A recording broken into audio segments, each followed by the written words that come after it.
السلام عليكم ورحمة الله وبركاته. أعوذ بالله من الشيطان الرجيم. بسم الله الرحمن الرحيم. نحمده ونصلي على رسوله الكريم.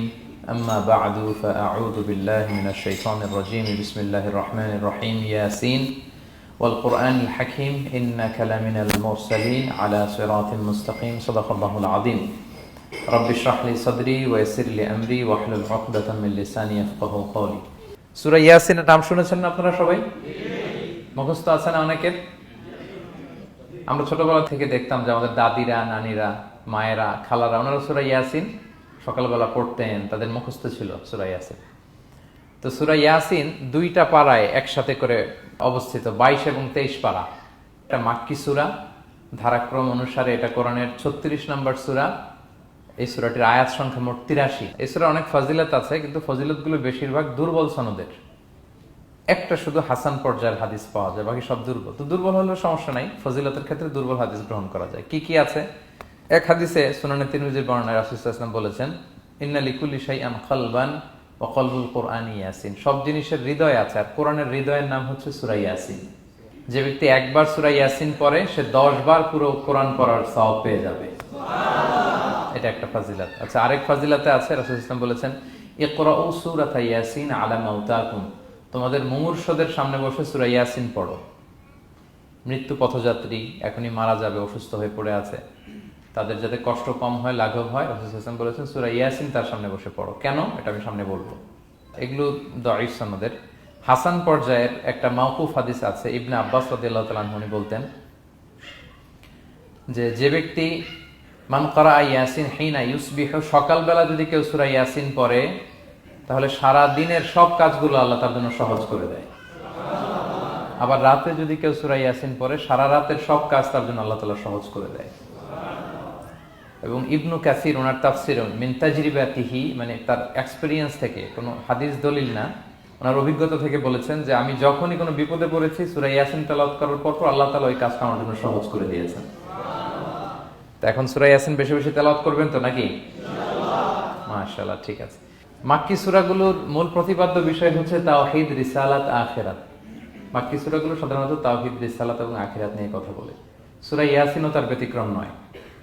এই সূরারও মূল কথা তাওহীদ, রিসালাত এবং আখিরাত। বিশেষ করে পুনরুত্থান, পুনরুজ্জীবন, the concept of resurrection, life after death. মৃত্যুর পরে যে আবার আমরা জাগবো ঘুম থেকে, আবার জীবন হবে, আবার বিচার হবে, এটা বিশ্বাস হয় আপনাদের? হ্যাঁ, মক্কার লোকদের বিশ্বাস হতো না। তারা অবাক হয়ে শুনতো রাসূল সাল্লাল্লাহু আলাইহি ওয়াসাল্লামের কাছ থেকে যে বলে কি, আমরা মরে যাব, পচে যাব, গলে যাব, জীর্ণ শীর্ণ হয়ে যাব, আমাদের হাড্ডি খুঁজে পাওয়া যাবে না, অস্তিত্ব পাওয়া যাবে না, আবার আমরা নাকি জীবিত হব, আবার নাকি উঠবো, আবার বিচার, আবার কি কি বলে মুহাম্মদ। তারা মিলাতেই পারতো না এটা। এই জন্য তাদের কাছে দ্য কনসেপ্ট অফ আখিরা, life after death, specially the concept of রেসারেকশনটাকে ক্লিয়ার করার জন্য আল্লাহ তাআলা এই সূরাটা নাযিল করেছেন। তাহলে এই সূরার সেন্ট্রাল থিম, মূল প্রতিপাদ্য বিষয় হচ্ছে পুনরুজ্জীবন বা পুনরুত্থান, মানে আবার যে আমরা পুনরায় উঠবো। বিশ্বাস হয় আপনাদের? হ্যাঁ, এটা কিন্তু মহাসত্য, বিশ্বাস রাখতে হবে আমাদের যে না, মরে গেলে সাময়িক দেখা যায় পচে যায়, কিন্তু আবার আমরা উঠবো। এবং এজন্যই মুমূর্ষু ব্যক্তির সামনে সূরা ইয়াসিন পড়তে বলা হয়েছে। আপনি যখন সূরা ইয়াসিন পড়বেন, তার সামনে কাইন্ড অফ আপনি তাকে বোঝাতে যাচ্ছেন যে আপনি প্রকৃতপক্ষে মারা যাচ্ছেন না, এটা আপনার জীবনের পূর্ণ সমাপ্তি নয়, বরং এটা এই নশ্বর দুনিয়া থেকে আপনার অস্তিত্বের সাময়িক একটা বিদায়। কেউ যে মারা যাচ্ছে, আমার দাদা, আমার বাবা মারা যাচ্ছে, আমরা বিদায় দিচ্ছি, আজীবন হারাই ফেললাম নাকি তারে আমরা?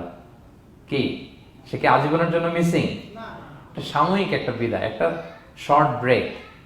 ওনার অস্তিত্বের এই নশ্বর দুনিয়া থেকে ওনার অস্তিত্বের সাময়িক একটা বিদায়, কিন্তু পরবর্তী দুনিয়ায় তিনি কিন্তু আবার অনন্ত জীবন লাভ করবেন। তার মানে শারীরিক একটা মৃত্যু হচ্ছে, তার রুহের কোনো মৃত্যু নেই, হয় ইল্লিনে নয় সিজ্জিনে। ঠিক কিনা বলেন? আমাদের রুহগুলো কিন্তু মরে না, এটা আল্লাহর অর্ডারে ঢুকেছে, আল্লাহর অর্ডারে বের হয়, হয় ইল্লিনে নয় সিজ্জিনে। বিশ্বাসীদের রুহগুলো ইল্লিনে থাকে, আমাদের রুহগুলো যেন সেখানে থাকে, আমরা আল্লাহর কাছে কামনা করি, আমরা পড়ি আমিন।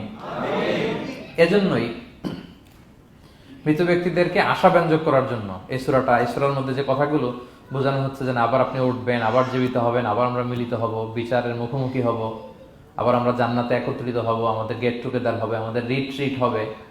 মানে মৃত্যুর মধ্যে আমরা আনন্দ খুঁজে বেড়াই নাকি? হ্যাঁ, মৃত্যু নিয়ে অনেকের কত ভয়, কিন্তু আমরা তো মৃত্যুই একমাত্র ওয়ে যার মধ্য দিয়ে আমরা আমাদের রবের সাথে সাক্ষাতের গেট ওয়ে। এটা আল্লাহর সাথে সাক্ষাতের প্রথম ধাপ হচ্ছে আপনাকে দুনিয়া ছাড়তে হবে, এছাড়া কি আল্লাহর সাক্ষাৎ পাওয়া যাবে? যাবে না। এই জন্য মৃত ব্যক্তির সামনে আল্লাহর হাবিব সাল্লাল্লাহু আলাইহি ওয়াসাল্লাম রাহমাতুল লিল আলামিন মুহাম্মদ রাসূলুল্লাহ সাল্লাল্লাহু আলাইহি ওয়াসাল্লাম তিনি সূরা ইয়াসিন তেলাওয়াত করতে বলেছেন। তাহলে সেন্ট্রাল থিম ক্লিয়ার সবার কাছে না? এবার আসেন কিছু প্রাইম লেসন, কোর লেসন সূরা ইয়াসিন থেকে। আমি সম্ভবত গত বছর আমার ভেরিফাইড ফেসবুক পেজ থেকে আমি 4টা লাইভ সিরিজ করেছি 4 ঘন্টার সূরা ইয়াসিনের উপর। আপনারা শুনবেন এগুলো, খুবই ওয়েল ডকুমেন্টেড ম্যানারে একাডেমিক ওয়েতে আলোচনা করেছি। যাদের সময় আছে শুনবেন এই লাইভগুলো। তো আমি এখন শুধু সার নির্যাসটা প্রাইম লেসন বা কোর লেসনগুলো নিয়ে আসি। 1 নম্বর লেসন হচ্ছে আল্লাহ তাআলা বলেছেন যে কোরআনের আয়াতগুলো একটার সাথে আরেকটা well connected, completely well knit, এটা well protected. One doesn't differ the other or contradict the other. কোনো আয়াত আরেক আয়াতের বিপরীতে যায় না, একটা আরেকটার সম্পূরক, পরিপূরক, ওয়েল নেট, ওয়েল কানেক্টেড। এটাই প্রমাণ করে যে এটা কার কাছ থেকে নাজিল হয়েছে? আল্লাহ সুবহানাহু ওয়া তাআলার কাছ থেকে নাজিল হয়েছে। আল্লাহ তাআলা এটাই বলেছেন ইয়াসিন, তারপরে ওয়াল কুরআনিল হাকিম। হাকিম বিমানা মুহকাম, মানে কোরআনের আয়াতগুলো পোক্ত। এটা হচ্ছে completely well net, perfectly connected, একটা আরেকটার সাথে কানেক্টেড। এক আয়াত ইফাসসিরু বা'দুহু বা'দান, এক আয়াত আরেক আয়াতকে ব্যাখ্যা করে। অনেক কথা কোরআনের এক জায়গায় সংক্ষেপে বলা হয়েছে, আরেক জায়গায় বিস্তারিত, এক জায়গায় ছোট করে আরেক জায়গায় বড় করে। কোনো আয়াত আরেক আয়াতের সাথে কন্ট্রাডিক্ট করে না। আল্লাহ তাআলা বলছেন আফালা ইয়াতাদাব্বারুনাল কুরআন ওয়ালাউ কানা মিন ইনদি গায়রিল্লাহি লাওয়াজাদু ফীহি ইখতিলাফান কাসীরা। তারা কি কোরআন নিয়ে গবেষণা করবে না? এই কোরআন যদি আল্লাহ ছাড়া অন্য কারো কাছ থেকে নাজিল হতো তাহলে তারা কোরআনের মধ্যে অনেক বিরোধ দেখতে পেত, পরস্পর বিরোধ, অনেক বিরোধ দেখতে পেত। কিন্তু কোরআনের ভেতরে এই পুরো 30 পারায় কোথাও কি এক আয়াতের সাথে আরেক আয়াতের কন্ট্রাডিকশন আছে? কোনো বিরোধ আছে বলেন? না, এটা ওয়েল নেট, ওয়েল কানেক্টেড। অন্য আয়াতে আল্লাহ বলছেন লা ইয়াতিহিল বাতিলু মিন বাইনি ইয়াদাইহি ওয়ালা মিন খালফি। সামনে থেকে পেছন থেকে কোরআনে কোনো বাতিল অনুপ্রবেশ করতে পারে না, কারণ তানজিলু মিন হাকিমিন হামিদ, এটা প্রজ্ঞাময় প্রশংসিত আল্লাহর পক্ষ থেকে এটা প্রোটেক্টেড একটা কিতাব নাজিল হয়েছে। ফলে এটা কিয়ামত পর্যন্ত প্রোটেক্টেড থাকবে। এক আয়াত আরেক আয়াতের ব্যাখ্যা করে দেয়, এটা হচ্ছে একটা ব্যাখ্যা। আবার আল কোরআনিল হাকিম মানে হচ্ছে বিজ্ঞানময় কোরআন। কোরআনের মধ্যে অনেক বিজ্ঞানের কথাও আছে। শুধু বিজ্ঞান, বিজ্ঞান নিয়ে কি আছে প্রায় 1.5 ঘন্টার লেকচার আছে আমার। Scientific indications of the holy Quran, cosmic symbols, natural phenomena, cosmology, embryology, morphology, blah blah blah, অনেক কিছু। কিভাবে এই পানি উপরে যায়, ওয়াটার সাইকেল, হাইড্রোলজিক্যাল সাইকেল, বৃষ্টি হয়, সূর্য কিভাবে ডুবে ওঠে, চাঁদ, তারপর মহাবিস্ফোরণ, বিগ ব্যাং থেকে শুরু করে মায়ের পেটে বাচ্চার ভ্রূণ কিভাবে ডেভেলপ করে, যত কসমিক সিম্বল আছে কোরআনে, এটা নিয়ে আমার 1.5 ঘন্টার একটা কোরআনের সায়েন্টিফিক ইন্ডিকেশনাল লেকচার আছে। তো সেদিকে আমি যাব না। তো আল কোরআনুল হাকিমের 2টা ব্যাখ্যা হয়। এক হচ্ছে মুহকাম, মানে কোরআনের আয়াতগুলো প্রোটেক্টেড, কানেক্টেড। আরেকটা হচ্ছে কোরআনের আয়াতগুলো বিজ্ঞানসম্মত, বিজ্ঞানের সাথেও কন্ট্রাডিকশন করে না। কিছু যদি অমিল থাকে বিজ্ঞানের অপেক্ষা করা উচিত। বিজ্ঞান সামনে আরো শিখবে, আরো জানবে, আরো ডেভেলপ হবে, তখন বারবার বিজ্ঞানের মাথা কোরআনের দিকে নিচু হয়ে আসবে। ঠিক কিনা বলেন? যত দিন যায় সহজ হয় কোরআন বোঝা আমাদের জন্য।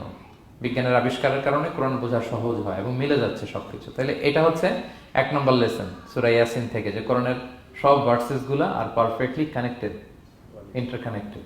1 নম্বর। 2 নম্বর হচ্ছে সূরা ইয়াসিনের 10 নম্বর আয়াতে আল্লাহ তাআলা বলেছেন ওয়াসাওয়াউন আলাইহিম আনযারতাহুম আম লাম তুনজিরহুম লা ইউমিনুন। হে নবী, আপনি তাদেরকে ওয়ার্নিং দেন আর না দেন সমান সমান, কাজ হবে না। এর কারণ হচ্ছে জেনে বুঝে যদি কেউ সত্যকে প্রত্যাখ্যান করে তার অন্তরে আল্লাহ মোহর মেরে দেন। জেনে বুঝে সত্যকে প্রত্যাখ্যান করলে, আমি বুঝি নাই, আমি শুনি নাই, আমি জানি নাই, এটা আল্লাহ মাফ করবে। আমি কনভিন্স হই না, এই জন্য মানতেছি না, কিন্তু আমি জানি এটা সত্য, এরপরেও যদি সত্যটা গ্রহণ না করি তাহলে কার মুক্তি আছে বলেন তো? না, তাহলে মুক্তি নেই। এজন্য যারা সত্যান্বেষী তাদেরকে আল্লাহ পছন্দ করেন। ভুল করে না এরকম কোনো মানুষ নাই পৃথিবীতে। সবাই আমরা ভুল করি, সবার ভুল হয়, এটাতে কোনো অসুবিধা নেই। কিন্তু জেনে আমি সত্যকে মানবো না, এটা আল্লাহ কখনো মেনে নেয় না। অন্য আয়াতে সূরা বাকারা আল্লাহ বলছেন খতামাল্লাহু আলা কুলুবিহিম ওয়া আলা সামঈহিম ওয়া আলা আবসারিহিম গিশাওয়া ওয়া লাহুম আযাবুন আযীম। যারা জেনে বুঝে সত্যকে মানে না, নেগলেক্ট করে, তাদের অন্তরে আল্লাহ সিল গালা মেরে দিয়েছেন। কর্ণকুহরে ছিপি ঢুকিয়ে দিয়েছেন, চোখের সামনে পর্দা, আর কিছু দেখে না, কারণ ওরা সত্যটা মানতে চায়, নিয়তি করে ফেলছে যে আমি মানবো না। কেউ যদি নিয়ত করে ফেলে যে আমি বুঝবো না, যত বুঝাক তারা বুঝানো যাবে। আমরা বাংলা একটা কথা বলি না যে ঘুমিয়ে থাকলে তাকে জাগানো সহজ, কিন্তু ঘুমের ভান ধরে আছে, ওরা তো ধাক্কা মারতেছি, টানতেছি, ওকে উঠবে ঘুম থেকে না। এটার উদাহরণ দেখেন আবু জাহেল আর ওমরে ফারুক রাদিয়াল্লাহু তাআলা আনহু, দুইজনই ইসলামের শত্রু ছিল, ইসলাম বিরোধী ছিল, কিন্তু ওমরে ফারুক রাদিয়াল্লাহু তাআলা আনহু ছিলেন সত্যান্বেষী, সত্য শুনলেই মানতেন। কিন্তু আবু জাহেল ছিল তার বিপরীত, সে ছিল গোড়া, অহংকারী, ইগোইস্টিক সমস্যা ছিল তার।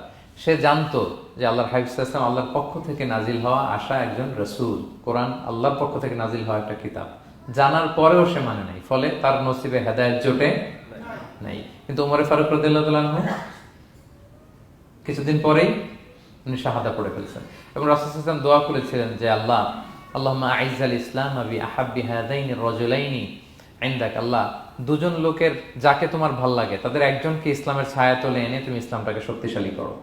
একজন হচ্ছে আবু জাহাল, আরেকজন হচ্ছে ওমর। আল্লাহ তাআলা কার জন্য দোয়াটা কবুল করেছেন বলেন তো? ওমর ফারুকের জন্য, কারণ ওনার হৃদয়টা সাদা ছিল, সাদা মনের মানুষ, কলবে সালিম, সত্য যেখানে ওইটাই উনি গ্রহণ করতেন, সত্যের সামনে দুর্বল ছিলেন। আর আবু জাহেল জেনে বুঝে সত্যকে প্রত্যাখ্যান করেছেন। সো 2 নাম্বার শিক্ষাটা আমরা যেটা পেলাম, যে জেনে বুঝে সত্য প্রত্যাখ্যান করলে আল্লাহ তার জন্য হেদায়েত বরাদ্দ রাখেন না। এজন্য আমরা আমাদের বাকি জীবনটুকু আমরা এই মেন্টালিটি, মাইন্ডসেট যেন আমাদের থাকে যে সত্য দেখলেই আমরা মানবো, যেখানেই সত্য ওইটাই আমি গ্রহণ করবো। কি বলেন? এটা যদি আমার বিরুদ্ধে যায়, আমার দলের বিরুদ্ধে গেলে, বাবার বিরুদ্ধে গেলে, মানতেই হবে আমাকে। সত্য যেখানে আছে ওখানেই আমাদেরকে ছুটে যেতে হবে। দুটো চলে গেল। 3 নাম্বার হচ্ছে, আমরা পৃথিবীতে যা করি, আমরা অনেক সময় মনে করি যে দরজা বন্ধ করে দিলে, সুইচটা অফ করে দিলে আর বুঝি কেউ দেখে না। তা আসলে আমরা আসমানি বিশেষ নজরদারির ভেতরে আছি, এটা আমরা ভুলে যাই যে সবার চোখ ফাঁকি দেয়া গেল, একজনের চোখ ফাঁকি দেয়া যায় না। তিনি কে বলেন তো? লা তুদরিকুহুল আবসার ওয়া হুয়া ইউদরিকুল আবসার ওয়া হুয়াল লাতীফুল খাবীর। কেউ তারে দেখে না, কিন্তু তিনি সবাইকে দেখে। কোন চোখ তাকে দেখে না, কিন্তু তিনি সব চোখগুলোকে দেখে। তাহলে 3 নম্বর লেসন হচ্ছে, everything is recorded in well documented man. আমরা যা বলি, যা করি, যা লিখি, সবকিছু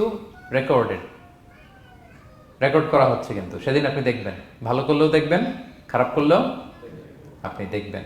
তার মানে সবকিছু লিপিবদ্ধ হচ্ছে, সংরক্ষিত হচ্ছে। এটা আল্লাহ কোথায় বলেছেন? সূরা ইয়াসিনের 12 নম্বর আয়াত। আল্লাহ বলেন, নাকতুবু মা কদ্দামু ওয়া আসারহুম, তারা যা আমল করেছে আমি লিখে রাখি, ওয়া আসারহুম, এবং যা তারা দুনিয়ার জন্য রেখে গিয়েছে তাও লিখে রাখি। মানে এনি অ্যাকশন দে লেফট বিহাইন্ড, এনি ইফেক্ট দে লেফট বিহাইন্ড। এটা সাদাকায়ে জারিয়া বা গুনায়ে জারিয়া। সাদাকায়ে জারিয়া হচ্ছে আপনারা ভালো কাজ করছেন, ধরেন যে দ্বীনি জ্ঞান শিক্ষা দিচ্ছেন, আমি সূরা ফাতিহা শিক্ষা দিলাম আপনাদেরকে, তো আপনারা এটা দিয়ে আজীবন নামাজ পড়তেছেন, আপনার সওয়াব তো আপনি পাবেনই, কিন্তু ওই যে আমি শিক্ষা দিলাম একটা পার্সেন্টেজ সওয়াব আজীবন আমার আমল নামে আসবে। শুধু তাই না, আপনি যে আবার আরেকজনকে সূরা ফাতিহা শিক্ষা দিবেন, সে তার পরবর্তী নেক্সট জেনারেশনকে সূরা ফাতিহা, এইভাবে কিয়ামত পর্যন্ত এই চেইন ধরে সূরা ফাতিহা যত লোক শিখবে তারা তাদের সওয়াব ঠিকই পাবে, কিন্তু তার একটা পার্সেন্টেজ সওয়াব আল্লাহ তাআলা আমার আমল নামে দিয়ে দিবে। এটাকে বলে আসার। ওয়া নাকতুবু মা কদ্দামু, নিজে যে আমল করলাম আল্লাহ বলে এটাও লিখে রাখছি, ওয়া আসারহুম, any effect you left behind in this দুনিয়া, যেটা আপনি রেখে গেছেন এটাও আল্লাহ লিখে রাখবে।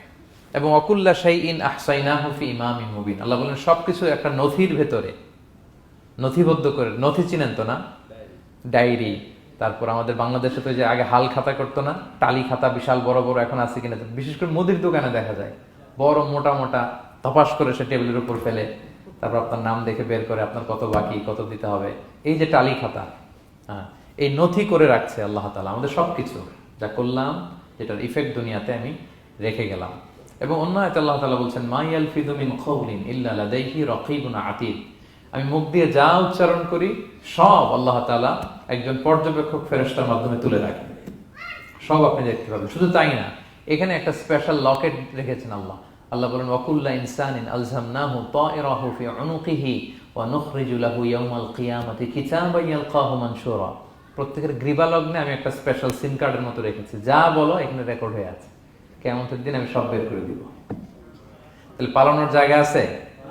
That means we are under surveillance, হ্যাঁ, 24/7 আল্লাহ তাআলা মনিটর করছেন, এবং এই বিশেষ আসমানি নজরদারি থেকে আমরা কেউই মুক্ত না। তাইলে লাইট বন্ধ করে দিলেন, দরজা আটকায় দিলেন, কেউ দেখে না, না? কেউ যেটা দেখে না সেটা দেখেন কে? আচ্ছা, তিনটা জেনে গেলেন। 4 নম্বরে হচ্ছে পৃথিবীতে সব নবীরা এক মিশন এবং ভিশন নিয়ে এসেছে। সব নবীরা লা ইলাহার দাওয়াত দিয়েছে, তাই না? এক আল্লাহর দাওয়াত দিয়েছে। আচ্ছা, কখন কি এমন হয়েছে কোন নবী এসে বলছে যে আল্লাহ একজন, আবার আরেক নবী এসে বলছে না আল্লাহ 2-3 জনও হইতে পারে? হ্যাঁ, বলছে? কোন নবী এসে বলেছে মৃত্যুর পর এক জীবন আছে, হিসেব দিতে হবে, পাই টু পাই হিসেব হবে? আরেকজন বলছে না, এরকম নাও থাকতে পারে। এরকম এক নবী এক কথা, আরেক নবী আরেক কথা হয়েছে? এগুলো নবীদের মধ্যে, কবিদের মধ্যে হয়। এক কবি এক কথা বলে, আরেক কবি, এক দার্শনিক এক কথা বলে, আরেক দার্শনিক আরেক কথা, এক রাজনীতিবিদ এক কথা, আরেক রাজনীতিবিদ আরেক, এদের মধ্যে ধাক্কাধাক্কি হয়। কিন্তু নবীদের মধ্যে কথার মধ্যে এগুলো আছে? কারণ তারা মন গড়া কথা বলে না। ওমা ইয়ানতিকু আনিল হাওয়া ইন হুয়া ইল্লা ওয়াহিয়ু ইউহা। তাদের কথা আসে একটা হেডকোয়ার্টার থেকে। হেডকোয়ার্টারটা কার? আসমানি রেভেলেশনের বেসিসে ওনারা কথা বলেন। মন গড়া কোনো নবী কোনো কথা বলেন না। তাহলে 4 নম্বর শিক্ষা হচ্ছে সব নবীর মিশন ভিশন এক। এজন্য তাদের মধ্যে একটা কোঅপারেশন ছিল। সূরা ইয়াসিনে চমৎকার একটা ঘটনা আছে। একটা জনপদের নাম উল্লেখ করা হয়নি, কিন্তু কোন কোন মুফাসসির বলেছেন এটা তুরস্কের আন্তাকিয়া জনপদে আল্লাহ একটা কাজে, দাওয়াতি কাজে 2 জন নবীকে পাঠালেন। কয়জন? 2 জন। কাজ একটা, কিন্তু কয়জন? 2 জন। এরকম সাধারণত অন্য নবীদের ক্ষেত্রে হয় না, কোরআনে পাওয়া যায় না যে এক কাজে এক জায়গায় 2 নবী, এরকম হয় না। এক্সেপ্ট মুসা আলাইহিস সালাম, ওনার কথা বলার জড়তা ছিল, তো উনি আল্লাহকে বলেছেন আল্লাহ আমাকে যেই তাওরাত দিয়ে পাঠালেন আমি তো কথা ক্লিয়ারলি বলতে পারি না, জড়তা, মামলিং হয় আমার মুখে। আমার ভাই আখি হারুন আফসাহু মিন্নি লিসান, ও আবার খুব ফ্লুয়েন্ট ছিল। আমি নেতৃত্ব দিব, কিন্তু হারুন ভোকাল দিবে, আপনি তাকে নবী বানায় দেন। মুসা আলাইহিস সালামের দোয়ার বদলতে আল্লাহ হারুন আলাইহিস সালামকে নবী বানাই দিয়েছিলেন। 2 ভাই মিলে ফেরাউনের কাছে দাওয়াতি কাজ করেছে। কিন্তু এছাড়া আর এরকম দেখা যায় না যে এক এলাকায় এক কাজে 2 জন নবী, না। এইখানে দেখা গিয়েছে আন্তাকিয়া জনপদে আল্লাহ এক মিশনে কয়জন নবী পাঠিয়েছেন? 2 জন। আচ্ছা, কিছুদিন পরে আরো একজন, তাহলে হইল কয়জন? 3 জন। এক কাজে এক জনপদে এক এলাকায় মোট 3 জন নবী, কিন্তু এদের মধ্যে কোনো মারামারি নেই। আমাদের দায়ীদের অবস্থা দেখেন তো বাংলাদেশে, মাশাআল্লাহ। আমাদের প্রত্যেক দায়ীদের একই মিশন না? একই মিশন, একই ভিশন, একই লক্ষ্য, একই ডেস্টিনেশন, কিন্তু কত বিভেদ, কত বিরোধ দেখেন। আল্লাহ তাআলা সূরা ইয়াসিনের 14 নম্বর আয়াতে বলছেন ইদ আরসালনা ইলাইহিম মুসনাইন, প্রথম 2 জন নবী পাঠালাম একটা মিশনে, ফাআজ্জাজনা বিসালিস, এবং 3য় জন দিয়ে আরো এদেরকে মজবুত করলাম। ফাকালু ইন্না ইলাইকুম মুরসালুন, তারা যে 3 জন একই কথা বলল যে আমরা রাসূল হয়ে এসেছি। তাহলে দেখেন নবীদের মধ্যে পারস্পরিক শ্রদ্ধাবোধ ছিল। বড় নবী, ছোট নবী, প্রধান বক্তা, দ্বিতীয় বক্তা, তৃতীয়, এগুলো ছিল না। এই 3 নবীর মধ্যে প্রধান নবী, দ্বিতীয় নবী, তৃতীয় নবী আছে নাকি? না। 3 জন একই মিশনে, একই ভিশনে, কোঅপারেশনে তারা এগিয়ে গিয়েছে। তো দেখেন আমরা যারা কোরআনের দায়ী, আমরা তো নবীদের কাজটাই করি, ফলে আমাদের মধ্যে এই কোঅপারেশন থাকতে হবে, এই রেসপেক্ট থাকতে হবে। আমি ব্যক্তিগতভাবে খুবই লজ্জিত যে আমাদের এই দাওয়া অঙ্গনটাকে আমরা কলুষিত করে ফেলেছি। আমরা অন্য আলেমকে, অন্য দায়ীকে তুচ্ছ করা, তাচ্ছিল্য করা, ছোট করা, হেয় করা, তাকে বাতিল করা, নাকচ করা, এরকম আমরা করে থাকি। আমি একাই ইসলামের মুখপাত্র, আমি যা বলবো এটাই, এটা ঠিকাদারি আমার কাছে, এরকম একটা মেন্টালিটি আছে না? এটা নবীদের মাইন্ডসেট এরকম ছিল না। ওনারা কোঅপারেশনে, কোলাবোরেশনে কাজ করতেন, পার্টনারশিপে, একে অপরের প্রতি রেসপেক্ট ছিল। কোন নবী আরেক নবীর বিষদগার করে নাই। কিন্তু আমরা এক দায়ী আরেক দায়ীকে কাফের বলতেও তো আমরা দ্বিধাবোধ করি না, কি বলেন? আল্লাহ তাআলা আমাদের বোঝার তৌফিক দান করুক। 5 নাম্বার, নবীদের কাজ হচ্ছে আল বালাগুল মুবিন, ক্লিয়ার কমিউনিকেশন, শুধু পৌঁছে দেয়া, বাণীবাহকের কাজ করা। আল্লাহ তাআলা বলছেন ওমা আলাইনা ইল্লাল বালাগুল মুবিন। ওই 3 জন নবী যখন বুঝালেন, তারা এলাকাবাসী মানে না, রিজেক্ট করলো, কিন্তু তারা বললো যে আমাদের কাজ হচ্ছে পৌঁছে দেওয়া, মানবা কি মানবো না এটা তোমাদের কাজ। আমাদের কাজ কি? আল বালাগুল মুবিন, কোরআনিক টার্মিনোলজি, মানে হচ্ছে ক্লিয়ার কমিউনিকেশন, আমাদের কাজ পৌঁছে দেওয়া, এর বেশি কিছু না। আমরা অনেক সময় একটু জবরদস্তি করতে চাই, জোরাজুরি করতে চাই, এই নামাজ পড়ো না কেন, তাকে জোরাজুরি করা, দাঁড়িয়ে রাখানো, জোরাজুরিতে বেশি কাজ হয় না। আপনি পাওয়ারফুল মেসেজ দিবেন, ইনফ্লুয়েন্স করবেন, এতেই আল্লাহ হেদায়েত দিবে। কারণ হেদায়েতটা নিয়ন্ত্রণ করেন একমাত্র কে? আল্লাহ। আর কারো হাত নাই, এমনকি নবীরও না। কোন নবীও চাইলে কাউকে হেদায়েত দিতে পারে না। আল্লাহর হাবিব সাল্লাল্লাহু আলাইহি ওয়াসাল্লাম মক্কাবাসীদের পেছনে ঘুরতে ঘুরতে পেরেশান। উনি তো রহমতের নবী, উনি ভাবতেছিলেন হায়রে একটু যদি আমার কথা মানতো তাইলেই তো জাহান্নাম থেকে বেঁচে যায়। আরেকটু দাওয়াত দেই, সকালে দেই, দুপুরে দেই, বিকেলে দেই, রাতে দেই। তাদের পিছনে ঘুরতে ঘুরতে রাসূল সাল্লাল্লাহু আলাইহি ওয়াসাল্লাম পেরেশান হয়ে যেতেন। আল্লাহ তাআলা সূরা কাহফে আয়াত নাযিল করলেন, ফালা আল্লাকা বাকিউন নাফসাকা আলা আসারিহিম ইল্লাম ইউমিনু বিহাদাল হাদীসি আসাফা। নবী, ওরা যদি শুনতে না চায়, আপনি তো ওদের পিছনে ঘুরতে ঘুরতে পাগল হয়ে যাচ্ছেন বোধহয়, না রেখে দেন, মানলে মানুক, না মানলে নাই। হেদায়েত দেওয়ার মালিক হচ্ছে আমি। ফাযাক্কির ইন্নামা আনতা মুযাক্কির, আপনি শুধু স্মরণ করিয়ে দেন, উপদেশ দেন। লাস্তা আলাইহিম বিমুসাইতির, আপনি বল প্রয়োগ করতে আসেন, আপনাকে দারোগা বানাই পাঠাইনি আমি, আপনি শুধু পৌঁছে দিবেন। এমনকি রাসূল সাল্লাল্লাহু আলাইহি ওয়াসাল্লাম ওনার চাচা আবু তালেবের হেদায়েতের জন্য অনেক ট্রাই করেছেন, কিন্তু হেদায়েত নসিব হয়েছে বলেন? কারণ ইন্নাকা লা তাহদি মান আহবাবতা ওয়ালাকিন্নাল্লাহ ইয়াহদি মান ইয়াশা। নবী, আপনি যাকে চান তাকে হেদায়েত দিতে পারবেন না। তাহলে আমাদের যারা দাঈ, আমাদের কাজ কি? পৌঁছে দেওয়া। বলেন তো, কাজ কি? নাকি বল প্রয়োগ করা, জোরাজোরি করা? মাশাআল্লাহ। 7 নাম্বার লেসন হচ্ছে, এই পৃথিবীর সবকিছু আইন মানে কার? বলেন তো? আল্লাহর। ইচ্ছায় অনিচ্ছায় সবকিছু আল্লাহর আইন মানে, আমরা ছাড়া শুধু। আকাশ, জমিন, বাতাস, বৃষ্টি, মেঘমালা, পাহাড়, সাগর, নদী, সূর্য, চন্দ্র, সব আইন মানে কার? আল্লাহর আইন মানে। সে কথা আল্লাহ বলছেন, ওয়াশ-শামসু তাজরি লিমুস্তাকাররিল লাহা, আমি সূর্যের জন্য একটা গতিপথ দিয়েছি, কক্ষপথ, অক্ষপথ, সে ওইদিকেই ঘুরে, ওরা ঘুরতে বলছে ও ঘুরে, এর কোনো ব্যত্যয় নাই। যালিকা তাকদীরুল আজিজিল আলিম, এটা আমি আল্লাহ ফিক্স করে দিয়েছি। ওয়াল কামারা কাদ্দারনাহু মানাজিলা হাত্তা আদা কাল উরজুনিল কাদিম, আর চাঁদকে আমি 30টা মঞ্জিল দিয়েছি। দেখবেন চাঁদ কিন্তু এক জায়গায় উদিত হয় না, 30 দিনে 30 জায়গায়, পুরো মাস ব্যাপী এদিক থেকে ওদিকে শুধু ঘুরে। এটা আল্লাহ ফিক্স করে দিয়েছে, এটা ওর বিধান। আমাদের জন্য কোরআন বিধান হিসেবে দিয়েছে, আমরা মানি না, কিন্তু প্রত্যেক প্রাণীর জন্য, সৃষ্টির জন্য যে বিধান আল্লাহ ফিক্স করেছেন ওরা ওইটাই মানে, এর একটু একচুল পরিমাণ ডান ব্যয় করে না। সুবহানাল্লাহ, সুবহানাল্লাহ। সো জগতের সবকিছু আল্লাহর দেয়া বিধান মেনে চলে, কারণ গোটা জগৎটাই তো তার। গোটা জগৎটা কার বলেন? ফলে আইনও চলবে তার। আমরা যেন আল্লাহর সবগুলো আইন মেনে চলি। 8 নাম্বার হচ্ছে, এই যে আমরা জান্নাতের কথা শুনি, কিয়ামতের কথা শুনি, আখিরাতের কথা শুনি, একদিন আমরা এটা চাক্ষুষ দেখতে পাবো, তখন আমাদের এই বিশ্বাসটা আরো প্রগাঢ় হবে। মৃত্যুর পরে যে আমাদের লম্বা ঘুম, এই আমাদের নিদ্রা ভঙ্গ যেদিন হবে, সেদিন আমরা সব দেখতে পাবো, চাক্ষুষ কিয়ামতের সবকিছু। সেটা আল্লাহ তাআলা বলছেন, নুফিখা ফিস সূরি ফাইদাহুম মিনাল আজদাসি ইলা রাব্বিহিম ইয়ানসিলুন, ইসরাফিলের সিংহার ফুৎকারে সেদিন সব মানুষ জেগে উঠবে। আপনারা ইসরাফিল আলাইহিস সালামের নাম শুনেছেন? কে উনি? একজন ফেরেশতা। উনি বড় একটা সিংহায় ফুৎকার দিবেন। সৃষ্টির পর থেকে আল্লাহ ওনাকে একটা কাজের জন্য অ্যাসাইন করেছেন, শুধু ফু দিবে 3টা। কয়টা? আর কোনো কাজ আছে? দ্যাটস ইট, দ্যাটস ইট, শুধু 3টা ফু দিবে 3 বারে। ঠিক যে মুহূর্তে আপনারা এখন কথা শুনছেন, এই মুহূর্তে উনি ওই ট্রাম্পিট সিংহা নিয়ে আরশের দিকে তাকায় আছে, কখন আল্লাহর আদেশ আসে, 1 সেকেন্ডও যেন দেরি না, চোখের পলক যাতে দেরি না হয়ে যায়, তাকিয়ে আছেন উনি। ফুৎকার দিবে তো কবর থেকে মানুষগুলো উঠবে। মিনহা খালাকনাকুম ওয়া ফিহা নুঈদুকুম ওয়া মিনহা নুখরিজুকুম তারাতান উখরা, এই কথাই আল্লাহ এই সূরাতে বলেছেন। তো মানুষ যখন উঠবে, কারো ঘুম হবে 50 বছর, কারো 500 বছর, কারো 5000 বছর, কারো 5 লক্ষ বছর।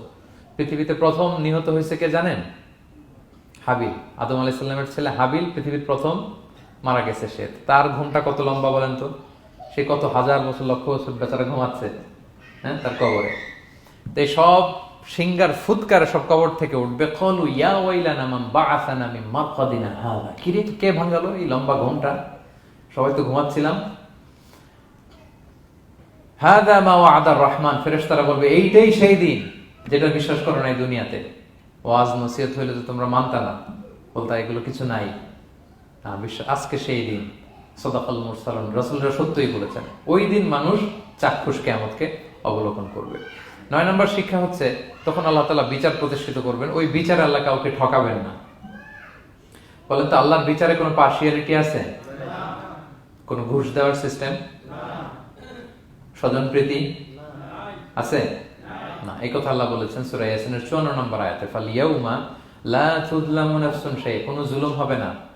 ওয়া তুজজাউনা ইল্লা মা কুনতুম তা'মালুন, যে যা করেছে ওইটারই প্রতিদান পাবে। এমন না যে আপনি করছিলেন খুব ভালো কিন্তু আপনি পান নাই, এটা হবে না। যার যে রিওয়ার্ড পাওয়ার কথা ওইটাই পাবেন, কারণ আল্লাহ জুলুম করেন না। ওমা আনা বিযাল্লামিন লিল আবিদ, আল্লাহ বলে আমি আমার বান্দার প্রতি বিন্দু পরিমাণ জুলুম করি না। ওয়া নাদউল মাওয়াজিনাল কিসতা লিয়াউমিল কিয়ামা ফালা তুযলামু নাফসুন শাইআ, সেদিন আমি ন্যায় বিচারের মানদণ্ড স্থাপন করব, ওখানে একটা চুল ফেললেও এটা ওজন নাই।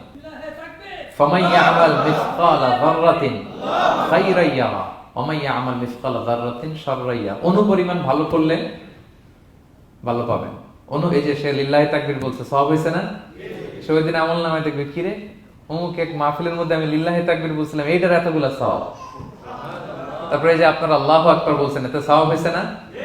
তো এরকম ছোট্ট ছোট্ট প্রতি মুহূর্তে একজন রাস্তা চেনে না, রাস্তা দেখাই দিলেন, একজন একটা ভালো উপদেশ দিলেন।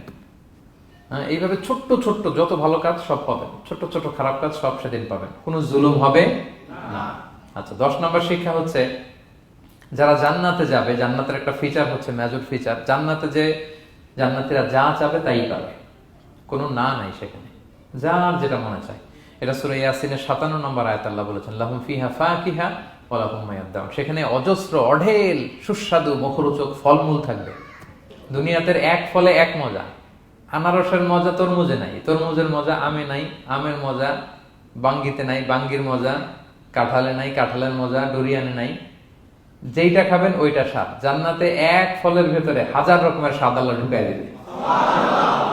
আচ্ছা, দুনিয়াতে যে কমলা খান, কমলার ছোলা খান, হ্যাঁ, ডাব যে খান, ডাবের ছোলাটা খান, শুধু পানি, ওইখানে ডাবের চেয়ে আর ডাবের ছোলা মজা লাগবে। কমলার চেয়ে কমলার ছোলা হবে আরো সুস্বাদু। মানে ওইটার ফিচারের সাথে দুনিয়ার ফিচারের কোনো তুলনাই হয় না, নো কম্পারিজন। যা চাবে তাই পাবে। ইয়াসিনের 11 নম্বর শিক্ষা হচ্ছে সেদিন নিজের হাত পা নিজের বিরুদ্ধে সাক্ষী দিবে যারা জাহান্নামে যাবে। কারণ জাহান্নামীরা বলবে না আল্লাহ করি নাই, তোমার ফেরেশতারা ভুলে লিখছে, আল্লাহ আরেকজনের আমলনামা আমারে দিয়ে দিছে, এই অনেক ধরনের অজুহাত। তখন আল্লাহ তাআলা তার মুখটাকে সিলগালা করে দিবেন। ফালইয়াউমা নাখতিমু আলা আফওয়াহিহিম ওয়া তুকাল্লিমুনা আইদিহিম ওয়া তাশহাদু আরজুলুহুম বিমা কানু ইয়াকসিবুন।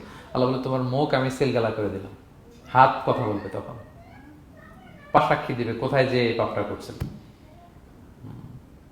আপনি অবাক হবেন, কি রে, এই হাতে তো কত আংটি পরলাম, এরপর কত লোশন মাখলাম, হ্যাঁ, কত সুন্দর বডি ওয়াশ দিয়ে হাতটাকে ক্লিন রাখলাম, তারপর হাতের মধ্যে গ্লাভস পরলাম, হাত পা কত যত্ন আমি নিলাম, এই হাত পা আমার বিরুদ্ধে কথা বলে। রাগে মানুষ বলবে ওয়াকালু লিজুলুদিহিম লিমা শাহিদতুম আলাইনা, কি রে আমার বিরুদ্ধে কথা বলিস কেন? তো হাত পা বলবে ক্বালু আনতাকানাল্লাহ আল্লাযী আনতাকা কুল্লা শাই, ওই আল্লাহ আজকে আমাকে কথা বলার সুযোগ দিয়েছে, যে আল্লাহ চাইলে যে কাউকে যে কোনো সৃষ্টিকে কথা বলার সুযোগ দিয়ে থাকে। পাথরকে আল্লাহ জবান দিতে পারেন, দিয়েছেন।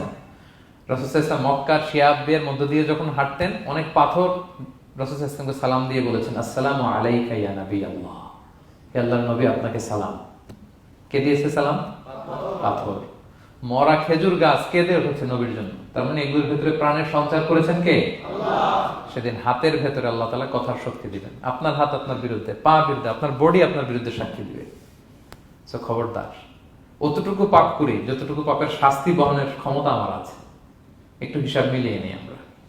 12 নম্বর লেসন হচ্ছে যে আমরা শক্তিশালী হই, ছোট থেকে বড় হই, এরপরে আবার দুর্বল হয়ে যায়। আল্লাহ বলেন ওমান নুআম্মিরহু নুনাক্কিসু ফিল খালকি আফালা ইয়াকিলুন, আমি যখন কারো বয়স বাড়িয়ে দেই তাকে আবার দুর্বল করে দেই। এটাই জীবন চক্র।